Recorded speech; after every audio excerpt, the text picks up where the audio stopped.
tadi bahwa itu bisa dimanfaatkan untuk kepentingan sekolah.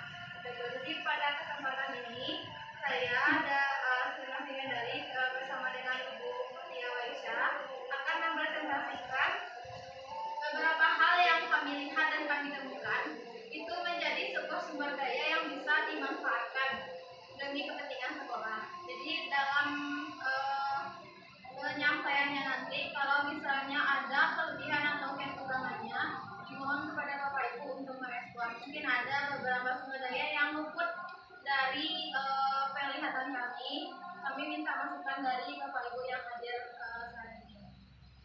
Selanjutnya saya mohon izin kepada Bapak Ibu untuk mengizinkan Bu Mutia Waisya menyampaikan apa yang sudah dilihat di SMA Negeri 1 Pekalongan sebagai sumber daya yang bisa dimanfaatkan di sekolah ini.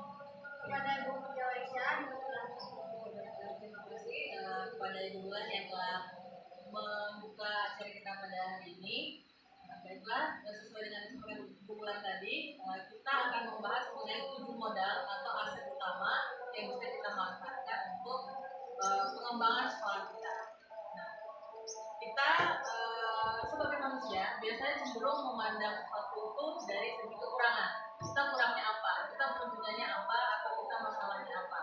Tapi sebenarnya akan lebih membangun jika kita memandangnya dari segi apa yang bisa kita tingkatkan lagi, apa yang sudah kita punya, apa yang masih bisa kita kembangkan lagi.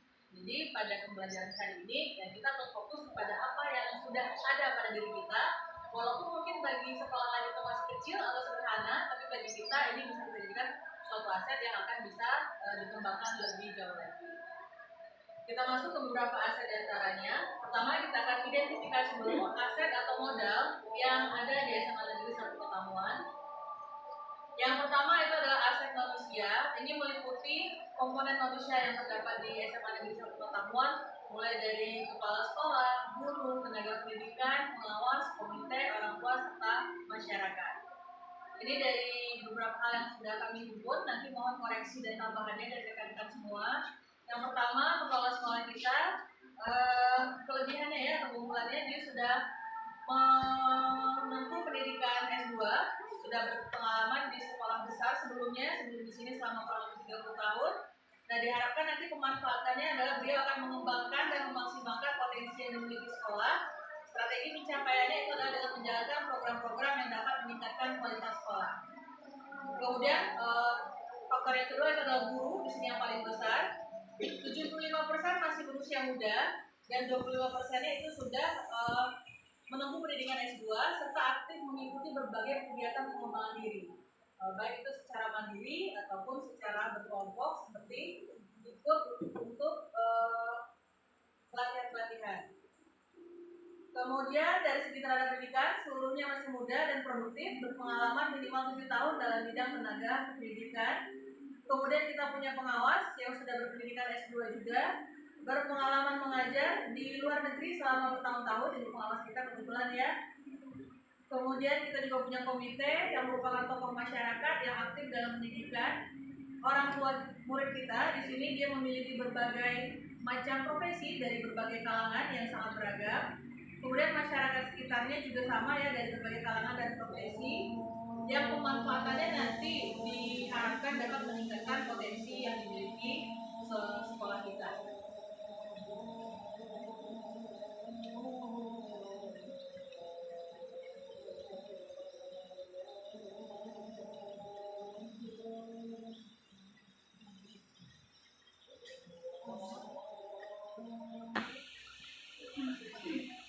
Baik, kita lanjutkan Bapak Ibu. Tadi yang pertama dari segi aset atau sumber daya manusia. Nanti kalau Bapak Ibu melihat di sini ada yang sudah ditampilkan, kira-kiranya masih ada yang bisa ditambahkan, boleh nanti dikomentari ya Bapak Ibu. Kemudian yang kedua itu modal sosial. Di sini yang saya tuliskan, yang kami tuliskan itu ada dua. Pertama ada tata tertib atau keyakinan kelas. Yang kedua adalah RGMT dan KKG. Untuk tata tertib dan keyakinan kelas, di sini sudah tertuang dan terpampang di dinding sekolah. Kemudian ini nanti akan menjadi panduan dan pedoman bagi seluruh warga sekolah dalam bersikap dan berperilaku. Ini dilaksanakan di berbagai kesempatan dan pada waktu tertentu yang dirasa perlu. Misalnya kadang-kadang kita melakukan inspeksi ke dalam kelas-kelas, atau mungkin pada saat anak sedang upacara atau itu juga bisa kita terapkan.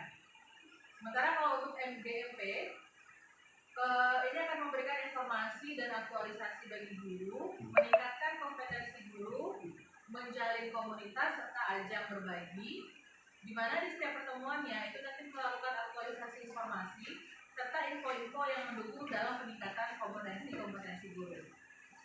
Modal kita yang ketiga itu adalah dari segi politik. Dari yang pertama itu kepala sekolah. Deskripsinya itu adalah kepala sekolah memiliki relasi dengan wakil rakyat misalnya, atau mungkin pejabat yang berwenang, sehingga nanti akan bisa menyalurkan berbagai bantuan kepada sekolah kita. Kemudian kantor desa, baik ini wali negari misalnya atau kan, itu posisinya dekat dengan sekolah, itu bisa berpartisipasi aktif dalam bekerja sama dengan sekolah. Kemudian membantu mendata dan menyalurkan informasi yang dibutuhkan siswa-siswa yang membutuhkan bantuan dan lain sebagainya. Yang ketiga, puskesmas, posisinya dekat dan mudah diakses dari sekolah. Dan ini kita bekerja sama dalam hal peningkatan mutu kesehatan warga sekolah dan pemberian informasi yang relevan dengan warga sekolah. Sebagai contohnya yang sudah kita alami ya, pihak puskesmas itu memberikan penyuluhan kepada siswa-siswa, bantuan pemberian vitamin, tambah darah untuk siswa-siswa perempuan dan lain sebagainya. Kemudian kerjasama puskesmas dengan guru dan kepala sekolah serta tendik itu misalnya pada saat kemarin kita melaksanakan vaksinasi COVID, itu juga merupakan kerjasama. Kantor polisi atau di sini tentara juga boleh, dekat dan mudah diakses dari sekolah. Ini bekerja sama dalam hal peningkatan rasa aman warga sekolah serta pemberian informasi-informasi yang relevan dengan warga sekolah. Beliau juga bisa dimanfaatkan nanti sebagai narasumber untuk melatih anak kita saat ada acara baris berbaris misalnya atau gerak jalan, juga bisa dimanfaatkan. Kemudian yang keempat itu dari segi aset budaya dan agama. Di sekeliling sekolah kita itu banyak terdapat tokoh agama ya, banyak buku di sini. Jadi ini diharapkan nanti mendukung iklim yang religius di sekolah dan mereka juga dapat ikut berperan aktif pada acara atau kegiatan di sekolah, bisa sebagai penceramah ataupun pemateri. Kemudian PHBI, alhamdulillah selalu dilaksanakan di sekolah kita ya. Ini untuk melakukan peringatan Hari Besar Agama Islam dengan tujuan meningkatkan keimanan dan ketakwaan dari warga sekolah. Ini dilaksanakan pada berbagai kesempatan dan momen yang bertepatan dengan peringatan Hari Besar Islam. Yang ketiga, di sini ada kebiasaan duha, zuhur atau baca Al-Quran. Ini sudah kita laksanakan setiap hari. Tujuannya adalah meningkatkan keimanan dan ketakwaan seluruh warga sekolah serta meningkatkan rasa silaturahmi. Kemudian sholat berjamaah ini dilaksanakan setiap zuhur. Kemudian setiap pagi kita membaca Asmaul Husna dan ayat kursi bersama-sama di lapangan sekolah. Yang keempat itu adalah salam, sapa, dan senyum. Atau mungkin kalau dilengkapnya 5S, ini kita setiap pagi ya, menimbulkan rasa keharmonisan serta menumbuhkan rasa kasih sayang sesama warga sekolah. Setiap pagi guru berdiri di gerbang sekolah menyalami siswa yang datang dengan senyum dan sapa yang ramah. Oke, mungkin yang akan saya sampaikan itu adalah aset yang pertama sampai keempat. Selanjutnya akan dibantu jelaskan oleh Ibu Bulan. Terima kasih. Bulan lanjutkan untuk aset yang kelima, ada aset fisik atau sumber daya yang berbentuk fisik. Di mana di sini yang sudah ada itu kita memiliki ruang kelas. Ruang kelas kita yang cukup untuk jumlah murid yang ada. Sebenarnya ruang kelas kita masih belum cukup. Rombel kita ada 8 kelas. Kemudian di sini pemanfaatannya lebih ke memanfaatkan gedung pustaka. Gedung pustaka yang kita manfaatkan menjadi ruang kelas. Kemudian ada juga di sebelah seperti yang kita lihat, kita manfaatkan setengah dari ruang guru ini untuk menjadi ruang laboratorium. Kemudian ada musola yang bisa kita manfaatkan sebagai kegiatan pendukung keagamaan. Misal ada peringatan-peringatan Hari Besar Islam, kita laksanakan di musola yang tersedia. Alhamdulillah kita mendapatkan bantuan musola tanpa harus memikirkan bagaimana anggaran itu didapatkan. Kemudian kita memiliki lapangan yang luas yang bisa kita manfaatkan sebagai lapangan voli. Kemudian akses jalan yang seperti yang kita lihat, akses jalan kita sangat begitu baik, yang menjadi salah satu jalan alternatif ke pusat kota Bukit Tinggi. Kemudian ada air dan listrik selanjutnya internet. Nah, internet juga bisa dimanfaatkan untuk menunjang proses pembelajaran. Misalnya guru yang ingin mencari materi atau referensi yang lebih untuk membantu pembelajarannya di kelas, maka bisa manfaatkan jaringan internet. Nah, ada satu lagi yang belum tertulis, itu adalah yang seperti kita lihat, kita dianugerahi sebuah parit yang panjang, di mana di sana mengalir air yang selalu ada walaupun tidak terlalu tinggi. Mungkin saat ini belum kita manfaatkan maksimal. Jadi kami melihatnya untuk bisa dimanfaatkan sebagai tempat budidaya ikan. Mungkin bisa airnya diberikan batas supaya air itu bisa lebih tinggi dan diisi dengan ikan. Mungkin bisa nanti OSIS yang mengelola atau guru yang mengelola supaya bisa menjadi penghasilan juga untuk kegiatan kesiswaan.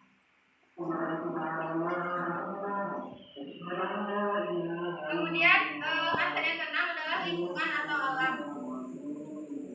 Di sini kita memiliki banyak lahan kosong yang sebelumnya sudah pernah kita manfaatkan untuk menjadi perkebunan. Ada pada mata pelajaran PKWU yang dimanfaatkan untuk menanam buah atau sayur yang nantinya juga bisa dimanfaatkan kembali. Kemudian ada di sini kita di sekitaran daerah pegunungan atau pedesaan. Suasana yang sejuk dan nyaman itu harusnya kita terima sebagai bentuk syukur sehingga siswa bisa mengikuti pembelajaran dengan udara yang sejuk dan nyaman. Kemudian yang ketujuh adalah aset finansial. Aset finansial kita yang pertama ada dana BOS yang bisa kita manfaatkan untuk memenuhi kebutuhan siswa atau operasional di sekolah. Kemudian kita juga ada dana komite untuk menunjang pembiayaan yang sebagiannya tidak bisa dipenuhi oleh dana BOS. Kemudian ada infak yang dikumpulkan hari Jumat, itu kita bisa juga manfaatkan untuk kebutuhan siswa di sekolah, apakah itu untuk pemberdayaan musola, misalnya untuk menambah beli mukena atau yang lain, atau untuk mikrofon untuk sholat dan sebagainya. Kemudian ada beberapa lain yang belum masuk, itu ada dana BOP yang telah membantu kita untuk membiayai penggajian guru honor tanpa harus mengeluarkan dari dana komite yang diminta dari siswa. Kemudian ada lagi dana Basnas. Basnas alhamdulillah lumayan menolong kita juga untuk membantu siswa-siswa yang kurang mampu. Demikian sepertinya aset yang rasanya kelihatan atau nampak bagi kami. Selanjutnya kami meminta saran dari Bapak Ibu, mungkin ada yang sepertinya bisa termanfaatkan tapi belum terlihat di sini. Kepada ibu-ibu diperkenankan untuk merespon apa yang telah kami sampaikan tadi.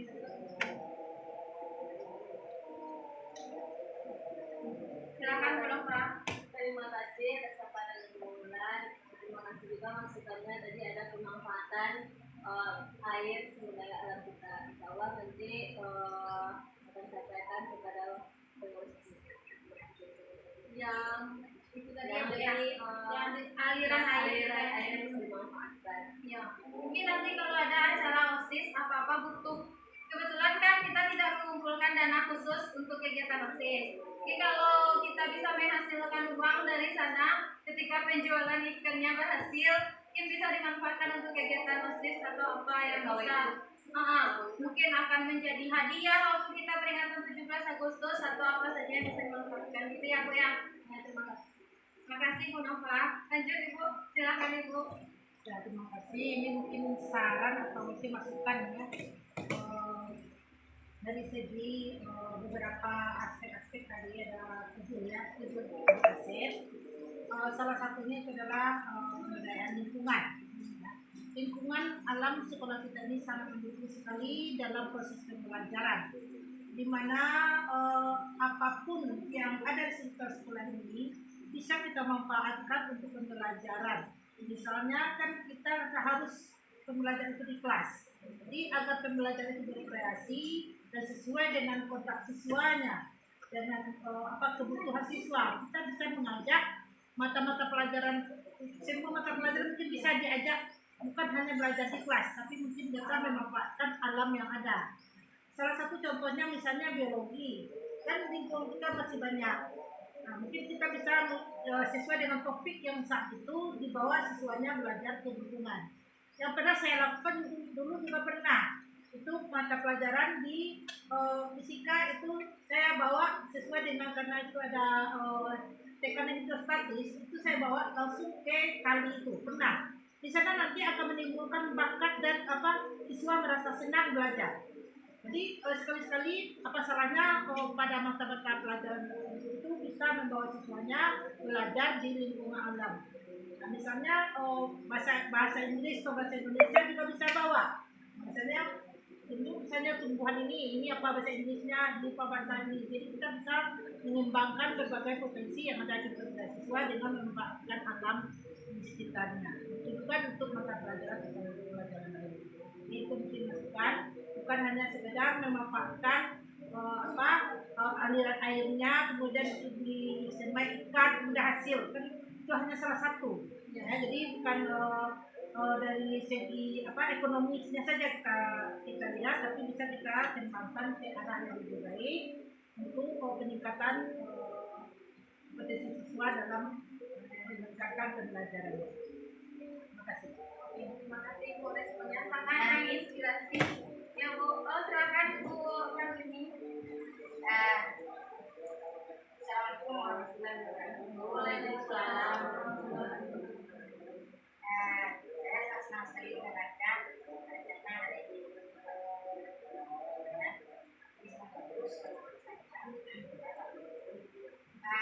mengenai lahan tadi kan ada tadi. Nah, sebenarnya lahan kita maksudnya luas ya, kita pantai. Nah, misalnya ya kita buat saja itu kecil kan, kita berikan dengan yang sesuai, itu sangat bermanfaat. Di samping itu di atasnya atau di samping-sampingnya kita tanam sesuai lagi ya, jadi juga kita sambil makan ikan, kita perlu sambil mengaduk makan ikan. Mengenai bahasa Inggris, sebenarnya Bapak Ibu bahasa Inggris ini kita harus belajar dulu situasi. Kalau kita tidak di luar, apakah di luar lebih senang atau di dalam? Jadi biasanya saya itu memanfaatkan bahasa itu, tapi dari mana saja itu sudah sering saya lakukan. Karena saya akan mencoba untuk bahasa Inggris bahwa menggunakan jalan-jalan itu saya bisa bawa. Tapi kita harus lihat dulu situasi dan kondisi. Kalau hal itu memungkinkan, lebih bagus di luar daripada di dalam, karena tidak bukan benar. Tapi kalau di dalam lebih nyaman, itu tidak ada masalahnya. Jadi kita kalau bahasa itu melihat situasi dan kondisi. Kalau lingkungan mendukung, nah tidak. Jadi saya melakukan itu sesuai dengan situasi lingkungan. Kalau situasi memungkinkan, akan harus. Tapi kalau tidak memungkinkan, kita laksanakan apa adanya. Jadi bahasa Inggris tergantung situasi dan kondisi. Kalau semuanya itu kurang, apa bagusnya? Kalau ada tempat yang lebih bagus, kenapa tidak? Ada yang bilang, maka anak itu yang dibilang. Jadi itu ke depan mungkin bisa lebih baik kalau kita sama-sama punya rencana untuk membuat anak itu lebih nyaman di luar. Tapi kalau hanya untuk suam di luar, kan apa itu biasa. Jadi saya butuhnya waktunya, apalagi kalau untuk wajib gitu ya. Kalau untuk wajib kan hanya 2 jam itu saja mengumpulkan anak sekian ini di luar lagi. Kalau anak yang patuh diatur, nah itu sangat bagus. Tapi bagi anak patuh itu lah merepotkan. Jadi daripada merepotkan, tapi jalan yang baik saja. Jadi kalau saya orangnya tergantung situasi. Kalau situasi memungkinkan, saya mendukung. Ini kebaikan saya selalu mendukung. Terima kasih Bu atas komentar dan masukan juga bagi kami. Alhamdulillah, mungkin ya memang sebanyak itu aset yang kita miliki, lingkungan seluas ini yang kita miliki. Memang yang paling tahu bagaimana kondisi siswa dan pembelajaran di kelas, tentu Bapak Ibu yang di dalam kelas. Di sini kami selanjutnya mungkin ada tambahan dari Bu Mutia. Terima kasih banyak untuk Ibu Bapak Ibu yang sudah menyampaikan tadi Bu Nova, Bu Yanwarti dan Bu Kartini masukan dan sarannya tadi, dan akan kami tambahkan ke dalam materi kami mengenai aset yang telah dimiliki dari sekolah. Jadi dari yang Bapak Ibu sampaikan tadi, Istirahat kedua akan berakhir. ya, jadi saran-saran yang ibu-ibu berikan tadi akan kami masukkan ke dalam materi kami mengenai 7 modal aset yang dimiliki oleh sekolah kita. Dan sebenarnya itu semua sangat mendukung proses pembelajaran yang berdiferensiasi di sekolah kita. Karena insya Allah kan sekolah kita nanti akan ikut ya terlibat dalam kurikulum merdeka. Saya bisa kasih contoh misalnya di pembelajaran biologi, ada anak kita yang suka melihat saja, ada yang suka bergerak, ada yang bikin estetik, ada yang bikin visual dan audio. Jadi ada mereka yang suka melihat video pada saat pembelajaran, tapi juga ada yang suka langsung ke lapangan, lihat jamur yang mana, lihat lumut yang mana, atau lihat paku yang mana. Jadi saran dari Bapak Ibu bisa kita jadikan sebagai tambahan ya untuk proses perbaikan pembelajaran kita ke depan. Jadi sebetulnya Apa lagi sih Pak? Ya, nah ini ya pengalaman saya pada saat kuliah tentang biologi ya. Ini ada kami dulu di siswa ada di praktek ke keluar gitu ya, membawa siswa ke laut gitu ya, membawa siswa di situ ya mencari binatang-binatang laut, bukan masuk ke dalam laut dengan tujuan mental praktek ya. Nah di situ akan mendatangkan banyak pengalaman gitu ya. Jadi kita beradaptasi langsung dengan binatang laut yang ada di dalamnya. Dan bagaimanapun rasanya kita masuk ke dalam laut secara bersama dengan situasi adanya pesan sulit dan pesan apa gitu kan. Nah, dan saya pernah ikut juga ya menarik gitu ya. Jadi anak-anak dari situ bisa mendatangkan berbagai macam pembelajaran. Dan kita juga ikut dulu kan juga kan sebenarnya saya Inggris ya. Tapi saya ikut terlibat di situ.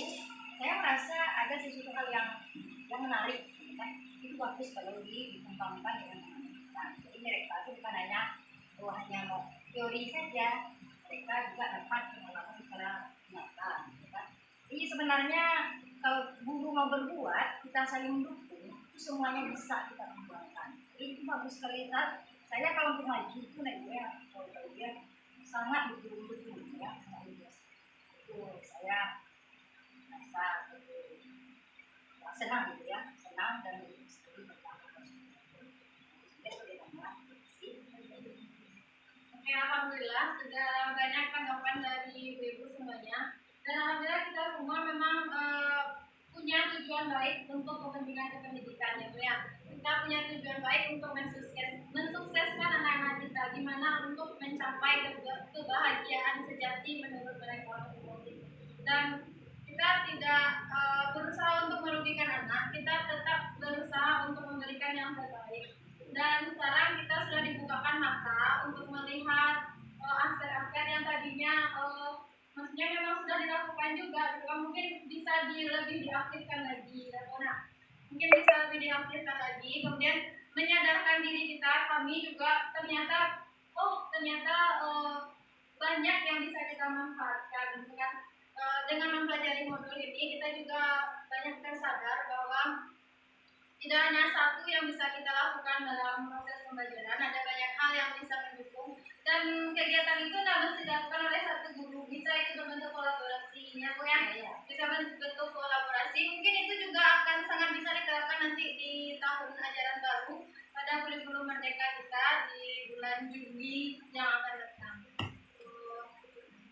Oke, terima kasih banyak atas perhatian, partisipasi dan saran serta masukan dari ibu semuanya terhadap perbaikan dari tugas serta pengalaman kami, serta menginspirasi juga untuk pelaksanaan pembelajaran ke depan. Kami akhiri dengan kata mohon maaf atas segala kesalahan dan kekurangan. Wabillahi taufiq wal hidayah. Wassalamualaikum warahmatullahi wabarakatuh.